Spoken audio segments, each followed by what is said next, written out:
At least 86 seconds. Almost a minute and a half. That's how much time passed from the moment people shouted warnings about a man on a roof to when pops were heard. We now have a better sense of the timeline from Saturday's Trump rally in Butler, Pennsylvania. And a quick heads up that we'll be talking through and listening to some of the videos of how that evening unfolded. If you want to really see something that said, take a look at what happened.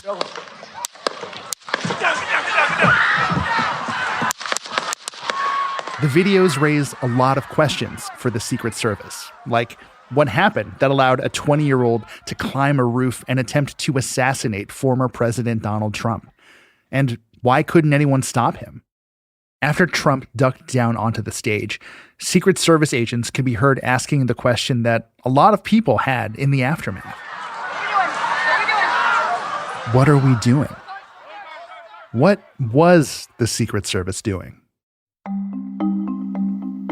You know, when I first heard this news, it was from my editor calling me to tell me that he needed my help. As soon as he told me, I went to the videos, I went to all of the material I could scour, and what I was stunned by was that it appeared to be an open line of sight between where the shooter was on a roof directly to the stage where Donald Trump was standing. This issue of line of sight is something that Secret Service agents have been sleepless about since 1963. That's Carol Leonnig. She's an investigative reporter at The Post. She's reported extensively on the Secret Service. She even wrote a book about the agency. It focused in part on how much security has changed since the assassination of John F. Kennedy. Every single agent that works on a security plan for an event, their first step is, where are the lines of sight to possibly harm my protectee, my president or my vice president or my candidate? And then they seek to mitigate that physically. And so the question became, how could Secret Service 101 have been failed more than 50 years after the Secret Service really learned this lesson in the most painful way? From the newsroom of The Washington Post, this is Post Reports. I'm your guest host, Chris Velasco, in for Martine and Elahe. It's Tuesday, July 16th. Today, the details we now have about what the Secret Service and local law enforcement did the day of the shooting, and whether they could have done more. Carol, it feels like the big question on everyone's mind is, how did this happen? But before we get into that, I have to ask for context. You know, at these large presidential events like campaign rallies, what does the Secret Service detail do? Like, what do their security measures usually look like? So whenever Secret Service agents take a president, or in this case, a former president, out into public view, several days before, and sometimes in the worst situation, a day before, they sketch out what's called an advance. Someone physically goes, a Secret Service agent and others in tow go and plan every step their president or former president is going to take on that stage, into the event, out of the event. And they map out, what do we have to do to secure our president or our person? And the Secret Service advance plan often includes rings of security. The most important are these three rings: the inner perimeter, the inner ring, which is the immediate body agents on let's just take Donald Trump, Trump's personal detail, the guys in the suits with the glasses, and sometimes the women.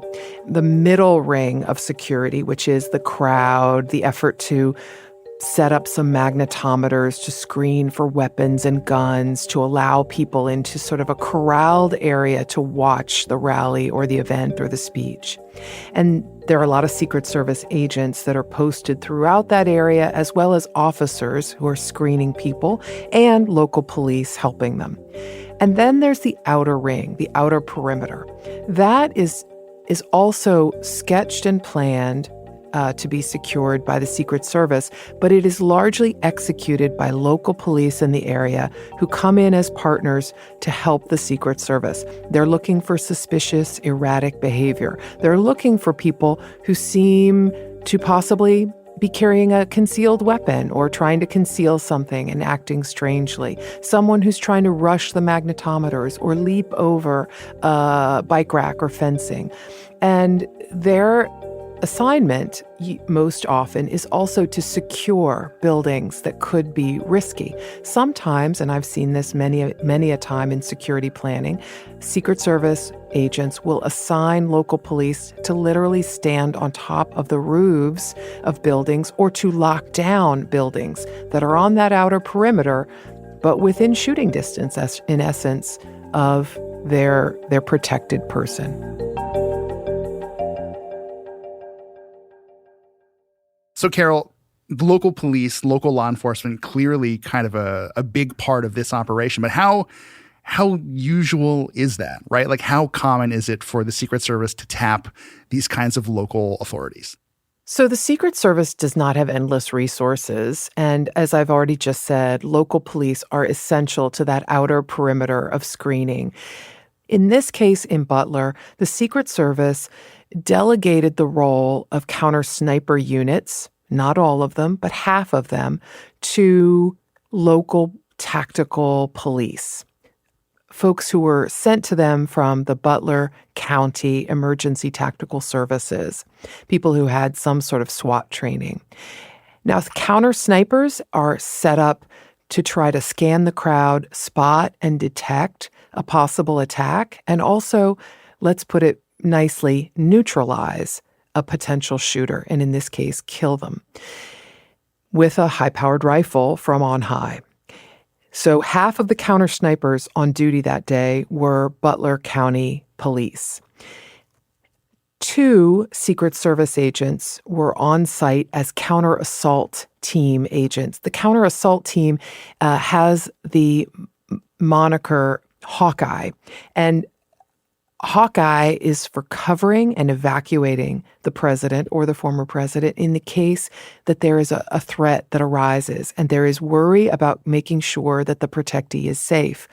Hawkeye is heavily armed, black tactical gear, and on that Saturday, you would have seen 2 of these agents in that black tactical gear rushing onto the stage with their guns pointed not towards the president, but out towards the crowd. They were giving the agents, the detail agents, and Trump cover to evacuate him to his limousine and get him the heck out of there. 2 of those agents were Secret Service agents. The rest of the counter-assault team were local Butler area SWAT team members and police. Okay, Carol, let's take just a moment to zoom out a little bit and run through exactly what happened on Saturday. You've obviously been reporting this out, and you've said you've been scouring videos that our team at the Post vets.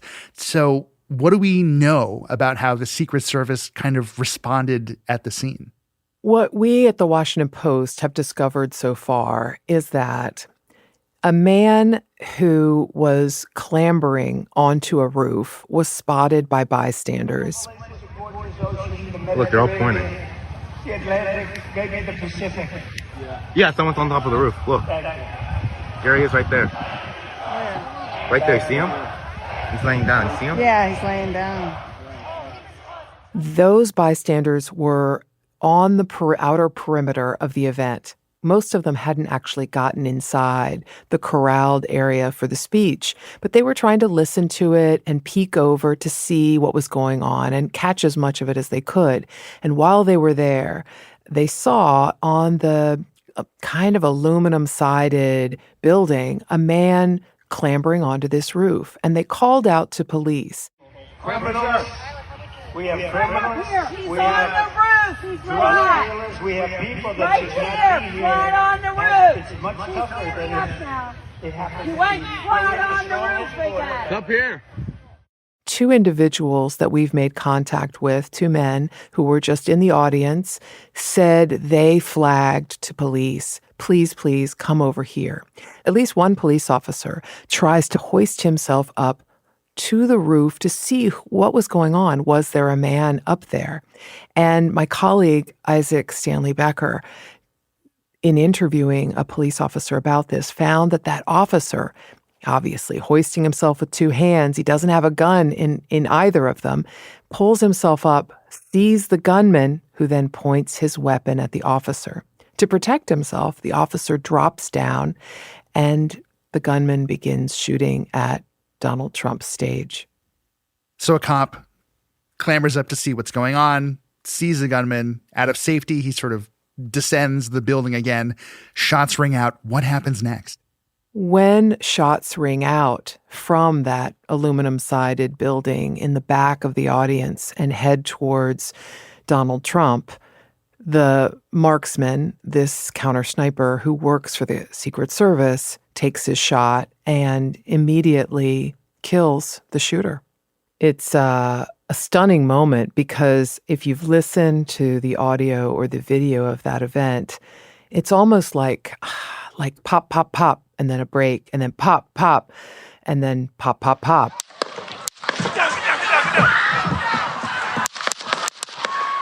Donald Trump, upon the first string of gunfire, reaches for his ear, his right ear, and realizes there's blood, and people see the blood who are close to him.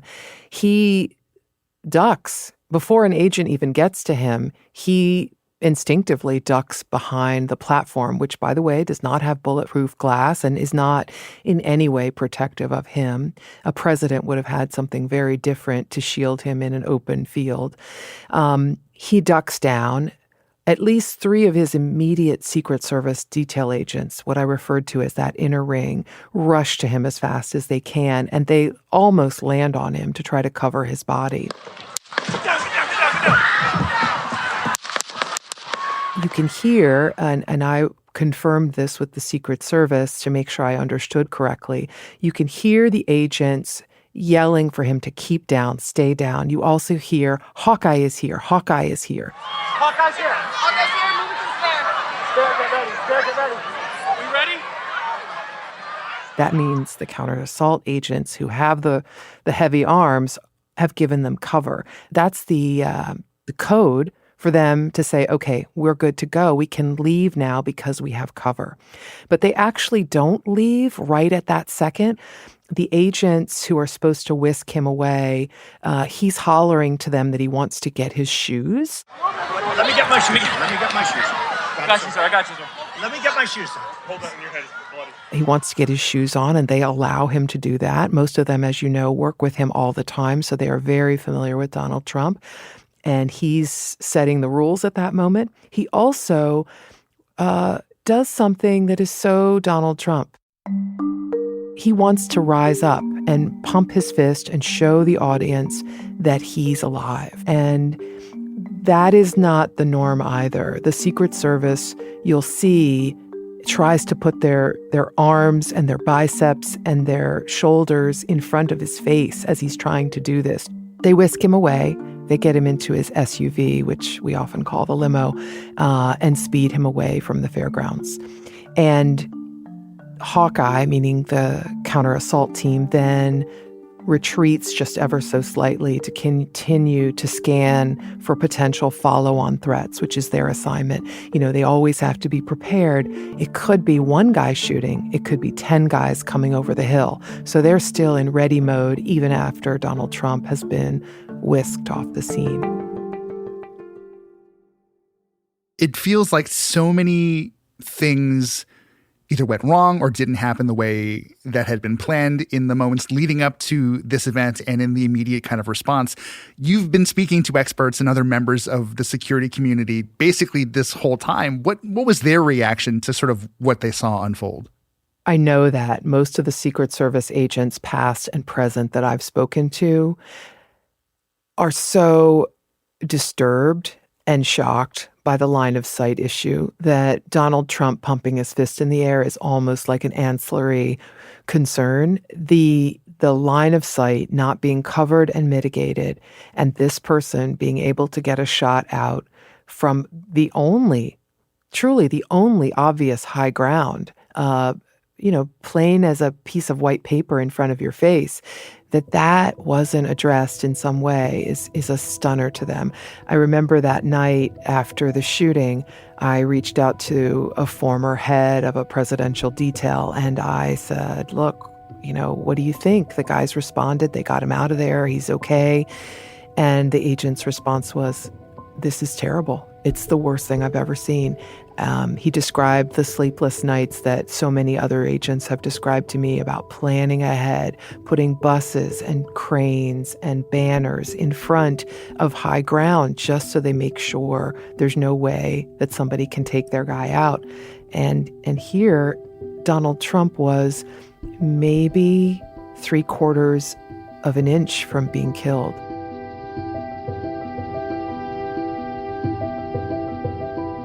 After the break, we'll get into the race to figure out how something like this could happen, who should be held accountable, and what the events of the past few days mean for the future of the Secret Service itself. We'll be right back.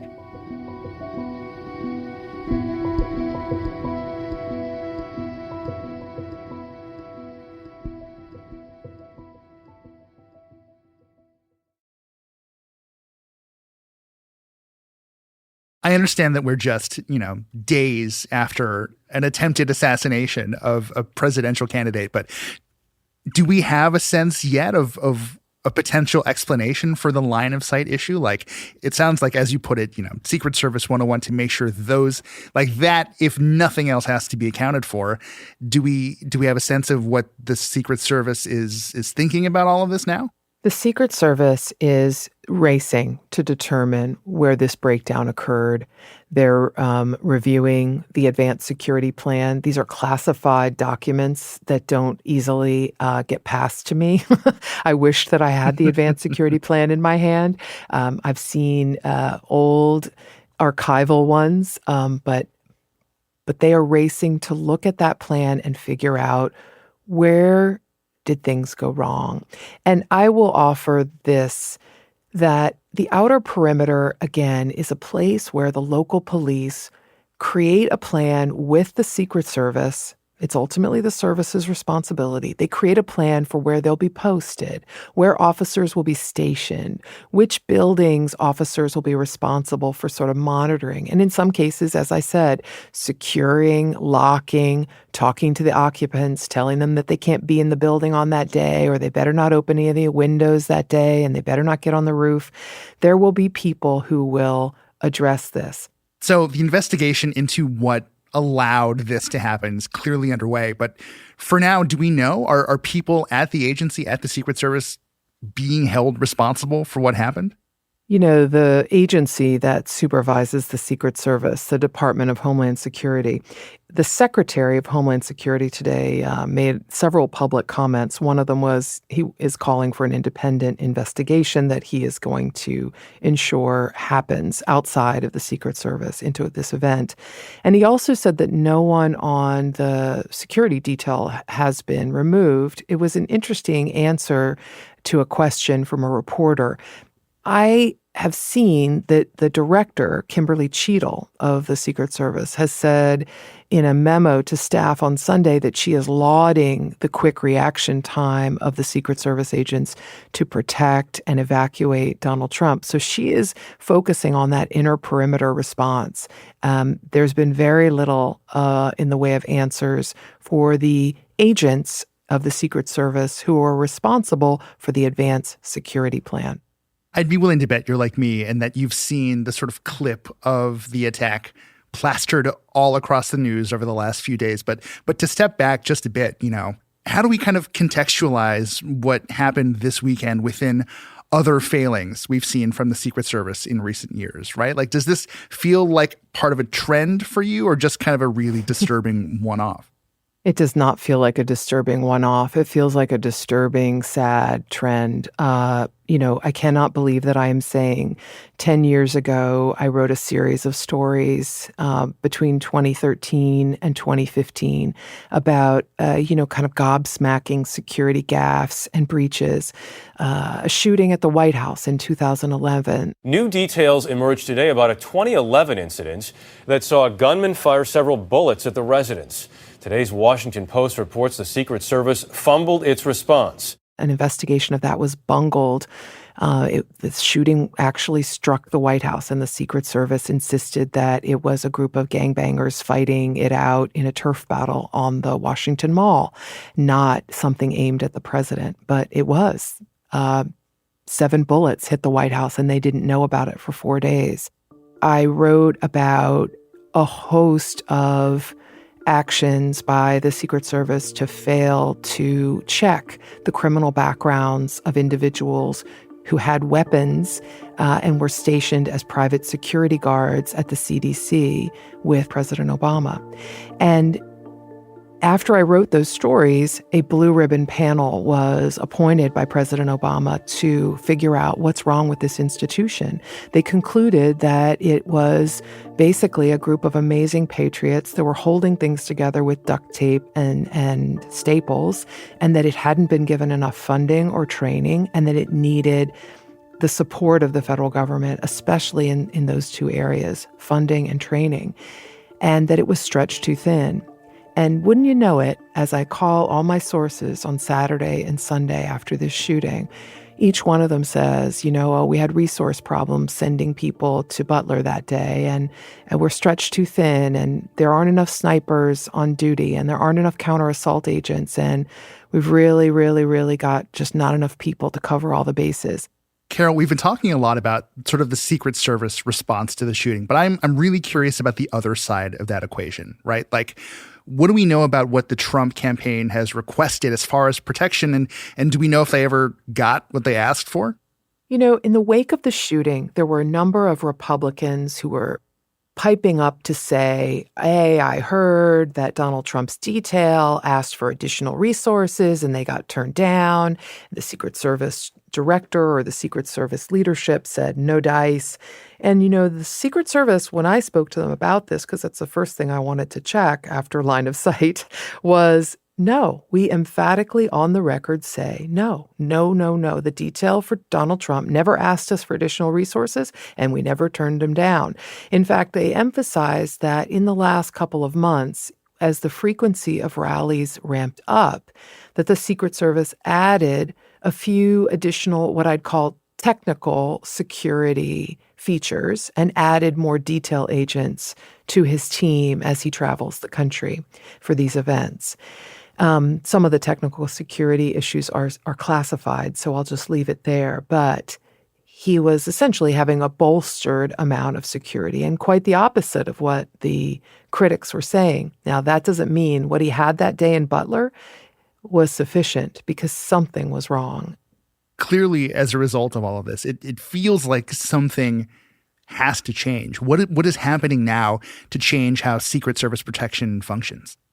Overnight after the shooting, the director of Secret Service, I learned, ramped up the details for almost every single person that's protected in D.C., ramped them up with an extra 2 or 3 or whatever agents here, just responding to the possibility of this kind of attack and mindful that that's a good idea.